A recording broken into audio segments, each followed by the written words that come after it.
Public Sector Leadership, a conversational series, examining and anticipating under the microscope and through the telescope.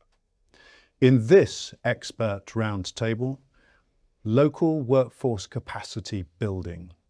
Under consideration, public sector leadership and recruitment resilience, talent pipelines, joint ventures, local jobs for local people, the necessary strategy, culture, skills, and governance. Thank you for being here. Thank you for joining the conversation. And I want to start by just asking the panel to help me understand a little bit more about the context, setting the scene for the challenges faced by local authority workforce recruitment. Trudy, can you just tell me a little more? Yeah, of course. So I think the budget constraints that the councils are all working in now and in the future plays a big part in that workforce challenge and attractiveness, and the ability for us to attract people into local government and how we sell ourselves and how we make that a sense of belonging for people to come to and that career opportunity. Thank you. About attractiveness. Dawn, Yes, yeah. tell me more. Very much following on from that, I think also it's the competitiveness of local government in very many ways. If we're competing with private sector, so do we have the ability to give the salaries that people need? And I think everyone's thinking about the salary at the end of the day. They need to be able to live and to be able to live fulfilled lives. So very much local government, we need to think about how competitive we are as well in this market. Thank you. And Richard, tell me more. Help fill out the picture for us. Yeah, I think the image of local government as an employer has been difficult for the last 10 to 15 years. People don't necessarily see their local council as a place that they can build a career and go and work, but actually you can. So there's something about the value proposition, there's something about how, as an employer, you place yourself in a market, in a locality, and you try and attract people, whether they be technical professional roles or roles that are not technical and not necessarily professional, but enable the smooth running of an organisation and therefore its community. And you can encourage people through that to add value to the place where they live. Thank you. Steve? I agree with Richard. I think there's definite challenges, budget constraints, etc. But I think there's also opportunities to look for the future. And for me, it's about local government has a great story to tell, but it's how they articulate that, particularly to younger generations, to give them the variety of roles available. So for me, it's about storytelling, but to create a meaningful brand that can relate to local communities, young people, to compete with the private sector. So it's something about perceptions, something about possibilities, and something about promoting the offer in a way that makes sense to people who maybe see their council only as a provider of services, not necessarily as a place to work. Thank you. Trudy, you've got some real insights into the issues around that recruitment, about perhaps what we might call a shrinking talent pipeline. Can you just tell me a little bit more about how that's arisen? What are the barriers to bringing people into employment in this area? Yes, I think across local government and many of the councils, we've got that shrinking pipeline in many of the professional areas around that kind of planning areas, around the social care and lots of other kind of professional areas, and that competition with the private market. It's about what we need to think about growing our own and thinking about that strategic workforce planning for 2, 5, 10 years time. So dealing with the here and now, we're kind of mushing our way through it in a way, but actually thinking now as leaders within local government about that longer term view. How are we going to attract and retain talent and grow our talent pipeline ourselves? People just aren't out there. I think that attractiveness and some of the skills and professional skills have probably dropped off over time. And we need those professional skills and people within local government to deliver the services for our communities. So it's about thinking that longer term view and how we do that differently, that budget comparison to workforce. That's a fantastic overview, because that tells us probably about the sorts of ways of thinking that are necessary wherever you are in the country. But we've got people here who are going to give us a perspective from very particular localities. Now, Dawn, I'm really interested in what the local labour market for recruitment into public sector employment looks like in your locality. You're based in Hackney. That's correct. This is inner city London. I'm interested in possibly the advantages of that kind of context, but what's different because of the scale, the locality, the context? Talk to me about Hackney a little. Yeah, sure, happy to. So in Hackney, we have what we say is quite a young borough. I think it's something like 30% of our population is between the ages of 19 to 29. Okay. So one would think that for a job market, we're quite ripe in order to be able to attract, young people into the borough, into the local authority as a place of employment. But at the same time, we are dealing with very high rents. It's a very expensive place to live, and that's London generally, isn't it? So we're competing then with the ability to create those jobs which are attractive to that younger population, whilst enabling them to live productive lives. We're also seeing in Hackney an exiting of young families moving out to maybe more leafy parts of the country because they want to be outside of London, again, cost of living. So how do we ensure that as a local employer, we're able to say, look, these are the benefits of working for local government. Yes, we're public servants, we're working for our residents ultimately, but working in local government, it's a great place to work. So many benefits from being employed by the council, and Hackney, I think, has that peculiar or special attractiveness about it. We're a borough that's thriving, great place for local businesses to start up as well. So I think it's a great place to be able to. We see it as an opportunity for there to be a lot of growth within the sector. I'm really interested. Just going to stick with you, Dawn. Yeah. I'm really interested because when people get jobs within the council, working for the local authority, do they stay and do they progress? Is this a question of jobs or is it careers? So, that's a really good question, and I think it's more a situation of careers. Okay. Initially, you do come in, it's a job, isn't it? So you come in and you think, well, this is, oh, great, I've got a job. But the potential for growth is always there in local government. Local government is quite hierarchical in many ways. And one of the things that we are trying to do is to look at that pipeline of growth. Which gives you pay progression, which gives you more responsibility. Yeah. It gives you things that are going to change, something to look forward Definitely, yeah. And we're one of 32 boroughs across London.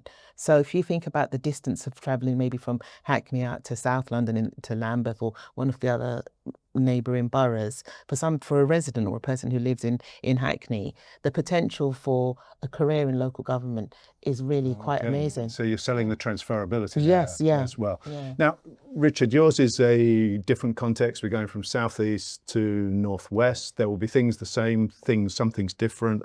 So the borough of Halton, which is east of Liverpool, straddling the Mersey.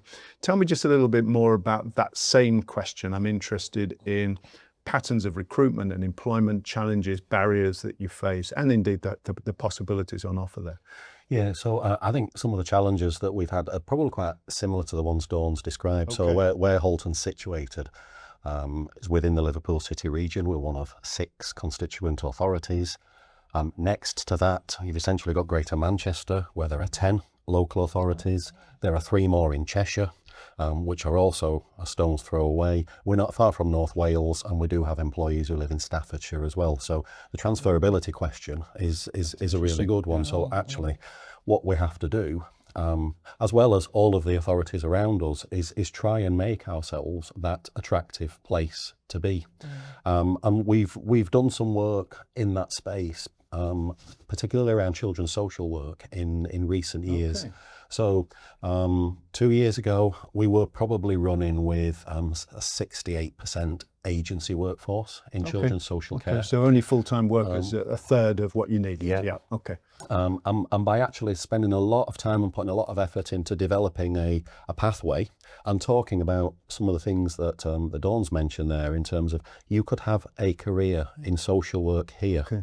You can come and start with us as a qualified social worker. You can come start with us as an apprentice. You can come and start as a trainee, or somebody who's just left university. And we would want you to stay. And this is how we're designed. This is how we would progress people through the system. We've done a lot of work. It's been very successful. And we've now got that agency rate down to 17%, which is one of the best in England. That's fantastic. And you've achieved that. I mean, one of the things that stands out in what you've just said is achieving that through looking at different doorways into those roles, as well as making the roles themselves attractive, appealing. Now, Steve, your role takes you across the country, so you get to see many different perspectives. What can you add from your side of this to that picture of recruitment patterns, retention patterns, the nature of public sector employment? Yeah, so we do work across England. From the southwest up to the northwest, London, through our partnerships, West Midlands. We do see national shortages. Okay. And I think it was referenced around the employer value proposition is key. The brand, the messaging, the storytelling around that to attract for our partner councils. But I think we also understand there's a lot of regional differences. And that can't be overlooked at all. Tell me more. Help me understand those.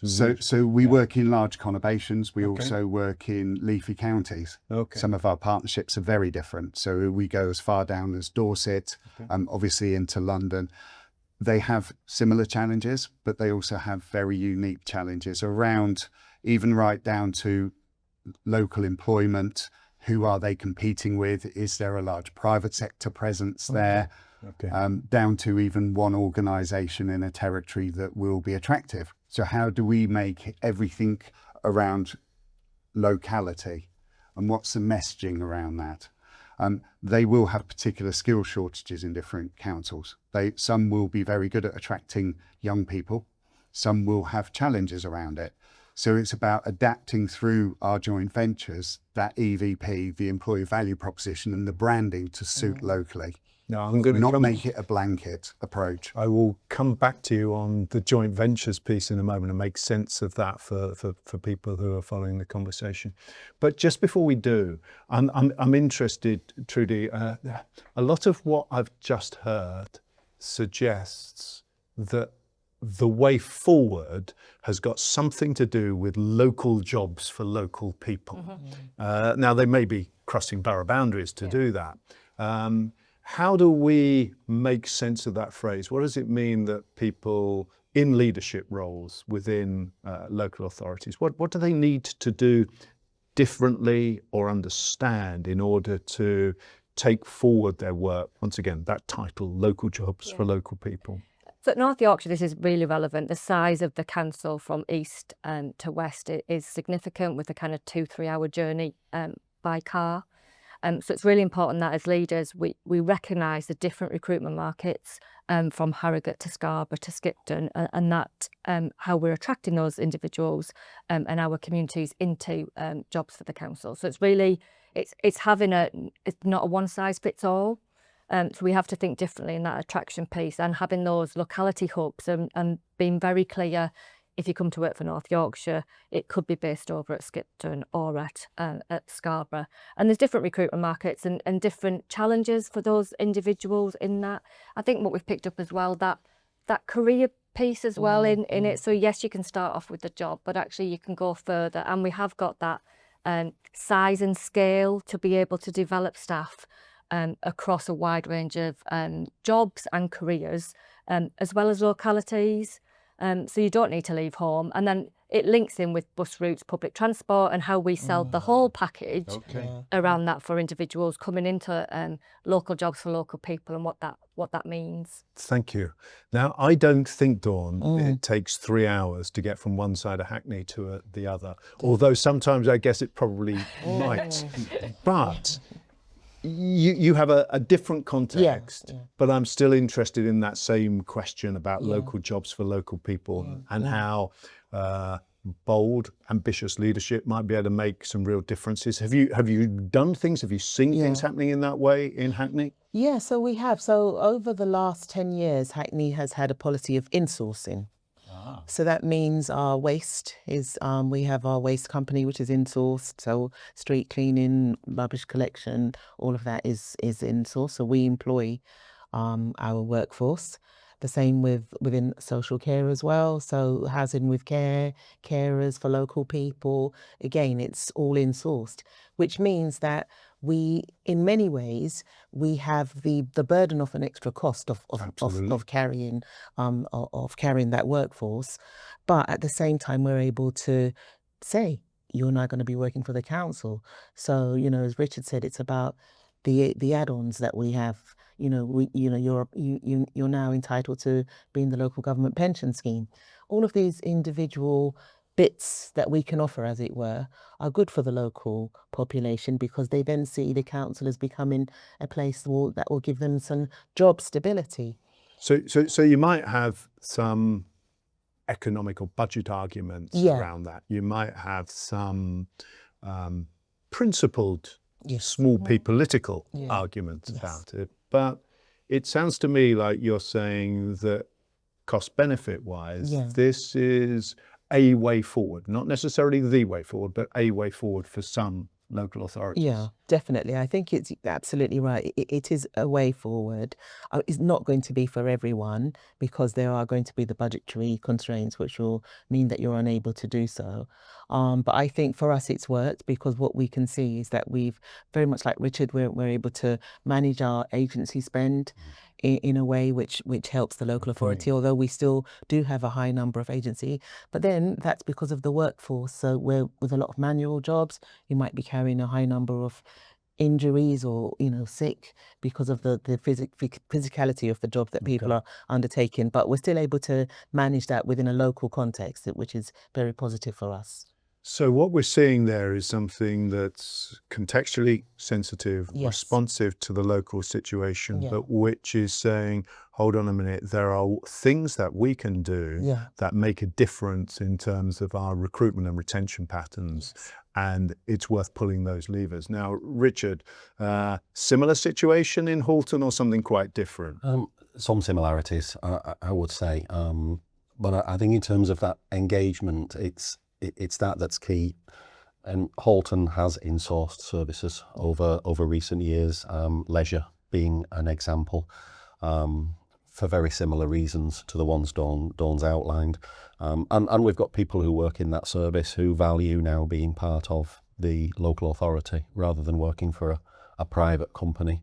But I think the broader challenges around engaging local people are something that we've had to think long and hard about. And I think that the real key point that I would raise here is this is not just the preserve of your HR department, because the human resources department is there essentially to facilitate the workforce, to bring people in, to maintain a workforce, to deal with the issues that occur and to develop it. But bringing people in before that point that's the key. That's about getting out into the community and using other things that you have in your space. So where do those strategic levers sit? I mean, if you're saying it's not for HR, forgive me, who's doing it? So in Halton, I suppose the value chain that we've created, we're part of a mayoral strategic authority. We have a Liverpool City Region mayor. Skills funding is devolved from government into the combined authority space.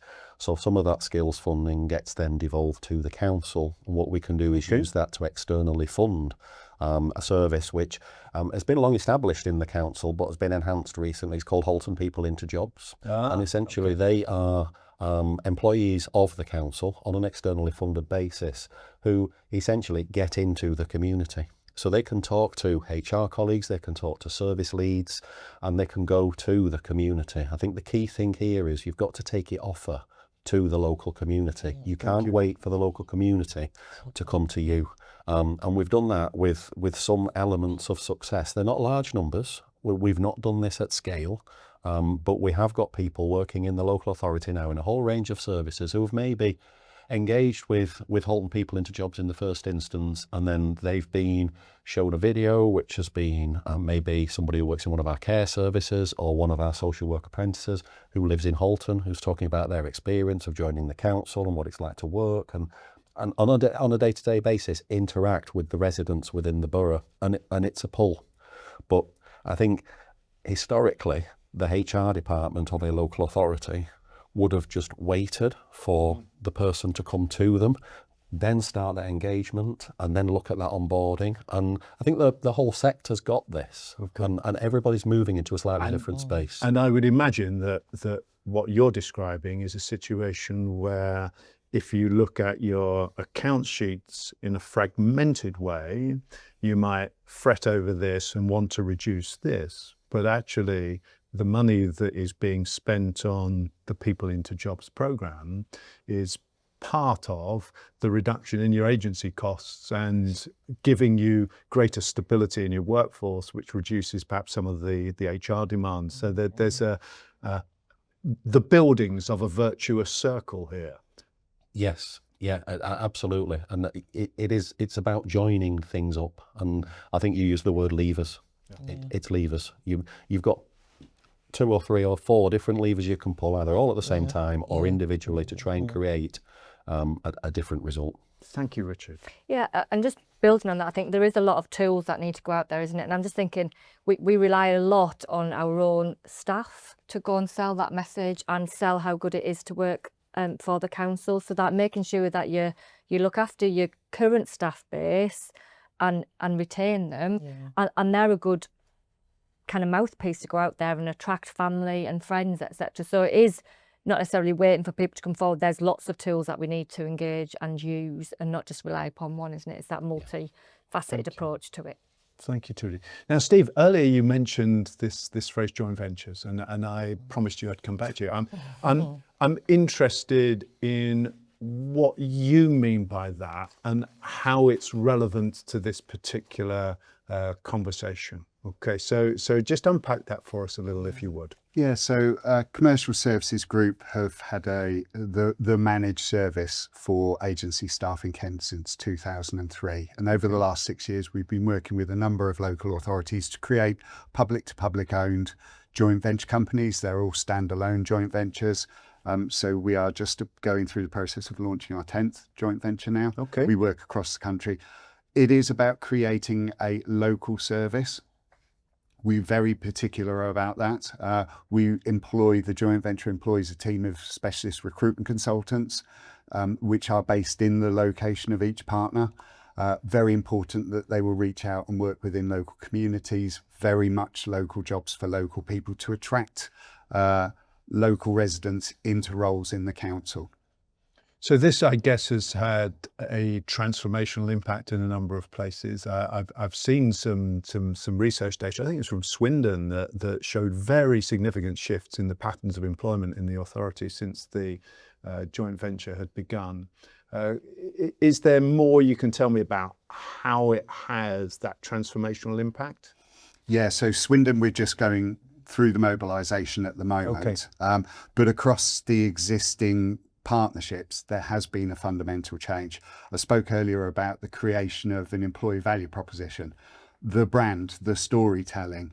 We've seen an elevated uptick, if you like, in candidate attraction by 26%. Okay. Because of that dedicated story for the Partners Council across a number of different roles. It's about the joint venture working with the partner authority, the shareholder authority, their permanent recruitment team, to make sure that reliance on temporary staff can be reduced through high volumes of temporary to permanent recruitment. It's about working across the council with the workforce development teams and also members to get out into the communities, to promote the opportunities, and to give local residents the options of saying, well, okay, I might want a temporary role before I commit to the council. That's fine. You've got the gateway, and then the joint venture company will work with the council, HR and recruitment teams to open up permanent opportunities.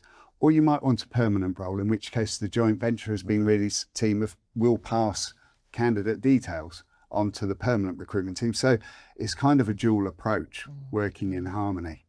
It sounds fantastic. And Richard, I know you've been down this route with Halton, and Dawn, you have in Hackney. So Richard, let's just hear a little bit about what it's meant for Halton. How has it changed things? What's the story? Yeah, I mean, I think the overarching story is it's a lot more effective in terms of managing a contingent workforce than the arrangement we had before. So prior to creating the joint venture in collaboration with Commercial Services Group, we used a neutral vendor. And as one of the smallest authorities using that neutral vendor, we were not getting the pick of candidates. We would send a requirement through. Could have been, for the sake of an example, I'll use a children's social worker. Okay. And it was one children's social worker we were looking for, not a managed service team, not half a dozen, probably for a short period of time. And we became unconvinced that we were getting a sort of level consideration of our requirement against those maybe coming from bigger authorities. Okay. And gradually the quality started to drop. So that then creates issues in service provision, it creates issues in management, it creates issues with continuity, and it creates issues in teams. And we were seeing all of that, so we had to do something different. So exploring the joint venture model was interesting because it was new. The council had not taken an approach in an operational service like this before.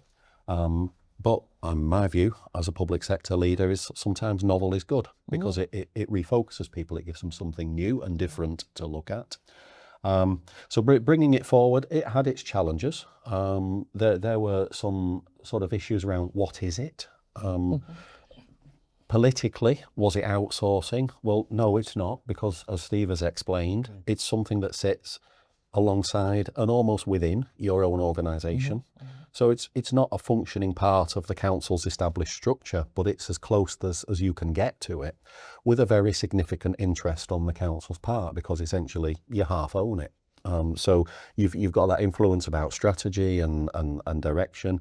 I think that the lessons we kind of learned were you've got to be really clear about its scope and purpose. So why are we doing this? Yes. And my suggestion to anybody thinking about this would be, make sure you're really clear on your problem statement. What are you trying to solve here by looking at this as an option? And now that there are a number of these, of course, you can steal, if that's the right word, from the learning in many other contexts. Yes.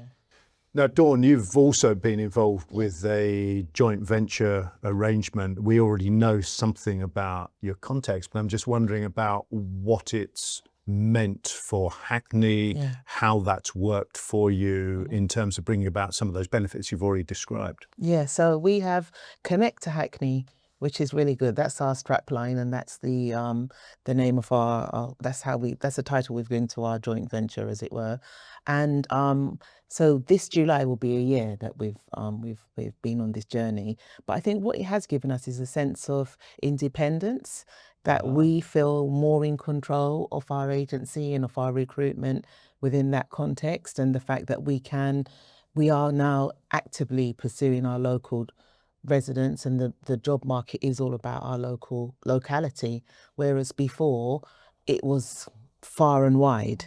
So what this has given us is an ability to be able to dictate and to say, this is what we want for the council, as well as this is the offer that we want to be able to share with our local market. And I think it's been quite liberating, I would say. And for either of you, is there any sense that there is more that you want to do in this direction, or are you in a position where the joint venture you've entered has achieved what you want? So kind of what's the trajectory of these arrangements? So I would say for us it's early days, because we're literally coming up to a year. Okay. And but the things that we have the conversation. So we have a board, and on the board we also have our lead member. So it has that political leadership on the board as well as our director of finance, director of HR. So there are voices and representations on that board that's looking at what's happening now, but then what do we need to think about in respect to the future as well. Integrated into the political governance, as well as the strategic direction. Okay, and Richard? Yeah, I agree. I mean, we are 18 months in to the joint venture being operational at Halton. And we've made some significant steps in terms of how we resource some of our services. And I think the point's already been made around you get some really positive unintended consequences. And certainly in terms of the temporary to permanent conversions. So people who come into the organisation on an assignment and then think, oh, actually, there's a vacancy there. And I like it here, and I've been well supported into this organisation, so I'll apply for that. So I think in future, and I think we always had this in mind when we were looking at the initial setup, that that would be something that would evolve as we moved through the first few years of the operation, that it can actually become something that's more than it is now. So the immediate need was to deal with the agency issue that I've described and get us into a much better place and a far more efficient way of contingent resourcing. But there are potentials that I think are as yet untapped that we can work in partnership to take forward. Now you've referenced a very particular kind of performance indicator. I'm just going to come to Steve. It just makes me wonder whether there are a set of KPIs, set of data meters that you think these approaches can influence, shift the needle on? Yeah, absolutely. So the model is built on the joint venture team, the employed team, sourcing their own candidates directly, rather than having total reliance on the private sector supply chain. So over time, that means that there's a retention of the profits that would have previously gone out the door, which creates a surplus for reinvestment into both partners' frontline services. So that is definitely the financial performance. It needs to be a sustainable business. But there are so many more other than the temp to perm local jobs for local people. It's about driving quality for hiring managers, reducing the amount of work that hiring managers have to do to screen through multiple CVs, because they have specialist recruiters that will do that for them. So that frees up hiring managers' time.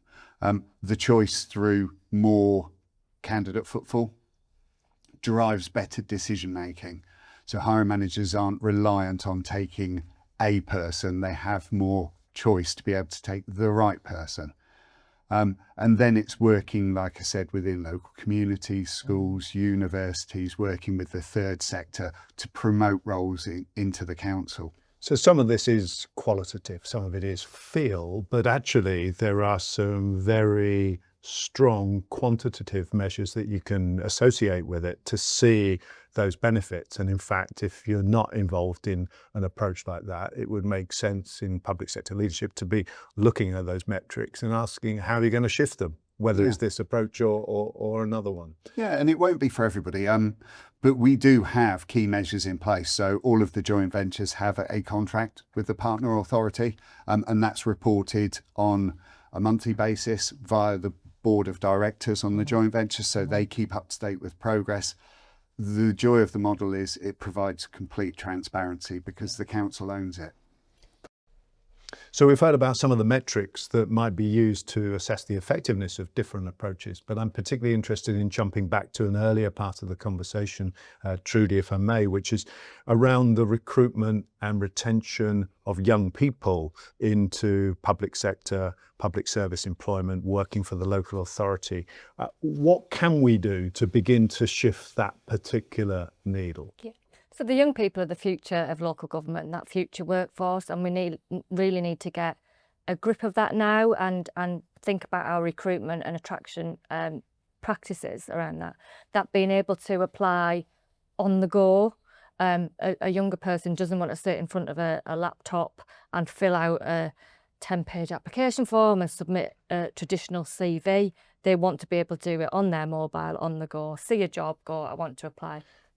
And if other people are doing that, then you end up missing out. So it's not about, well, they should get round to doing it and fill in the form. This is actually about saying, no, other people have got better ways, let's follow them. Yeah, and we've had feedback from candidates who've said, I've not applied because the application process was quite cumbersome.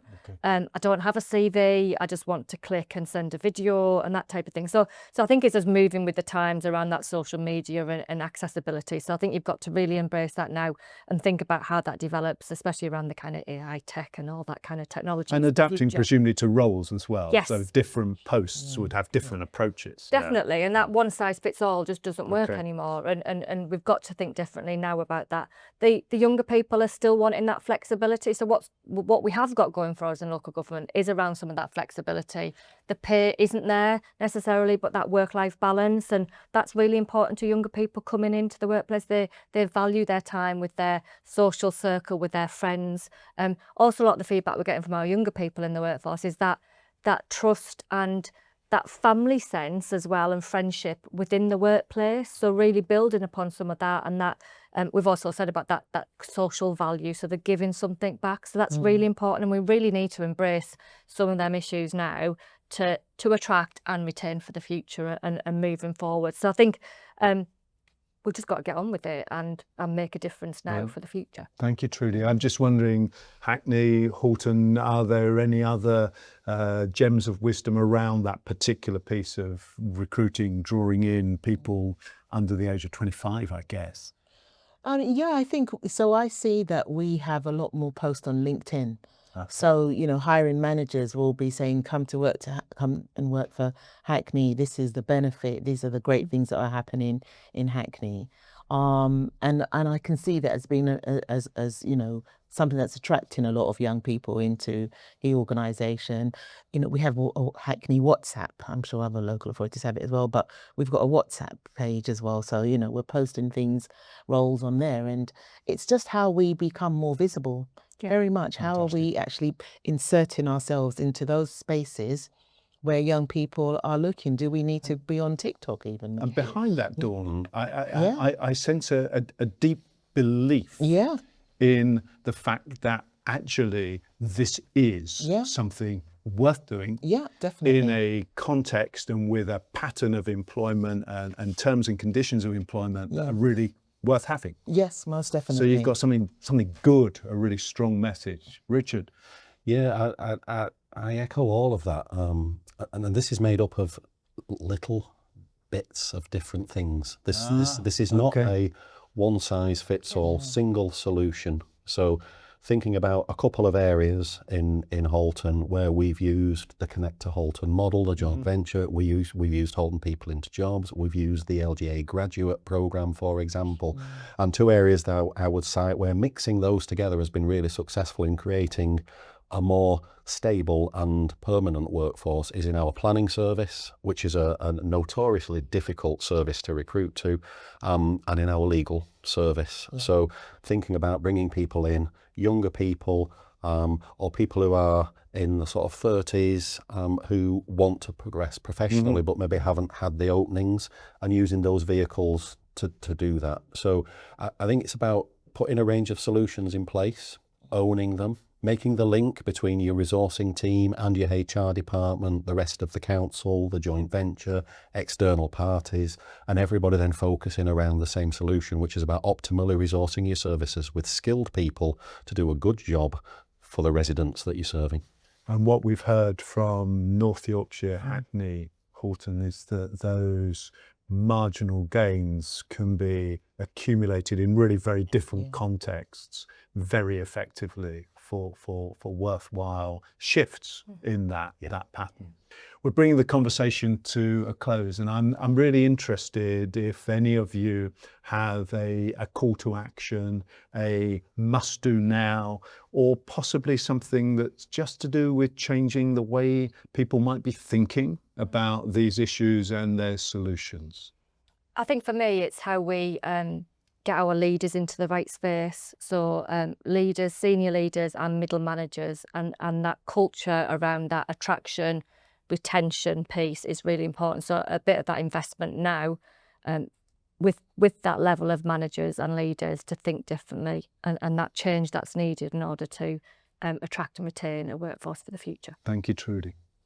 So, in Hackney, we often talk about an ageing workforce. We have, a number of our employees who are coming to to the latter end of their work, their employment. So how do we think about the ways in which we can creatively bring young minds, young people into the organisation and show them that there is this career progression which can help them to have good lives? Because at the end of the day, if we're improving the lives of our residents through quality jobs, it just makes for a better place. And hopefully that will have the ripple effect across local government as well. And in this conversation, Dawn, people will have heard many different ways in which they can go about doing that. I think for me a takeaway would be, I go back to my earlier point about good storytelling. Local authorities have a good story to tell. It's just articulating that to the target audience and then thinking about who is telling the story. If we're trying to attract young people, they want to see it and be able to relate to people telling that story. Yes. So for me, it's about storytelling, but also know your area. We have national shortages and challenges, but they will go down to hyper-local levels. So for me, it's about knowing who your competition is in the marketplace, and whether that's private sector, whether that's other parts of the public sector, and actually learning about how they are achieving and what their story is, and building that together. Steve, that's excellent advice. And Richard, just to finish off. Yeah, I think my takeaway would be now, having lived with the operation of a joint venture for 18 months, I would say to people, look at how different it is, but actually how easy it is to integrate into your organisation. So what you end up with is a team of people who, as Steve has said, and I advocate for the statement that's been made, bring a set of different skills, more commercial, very focused, able to tap into markets that a HR team in a local authority is not used to doing. But what you can do is you can bring that in, you can place it next to your own operation, you build the linkages between them, and what your resourcing team then does is learn. And you get a whole different level of expertise, which you then push into the issues that we've just been talking about, attracting different people from different spaces into the employment of your organisation. Thank you, Richard. And thank you to everyone who's joined the conversation. On this note, plenty to think about, plenty even to go and do. Until next time.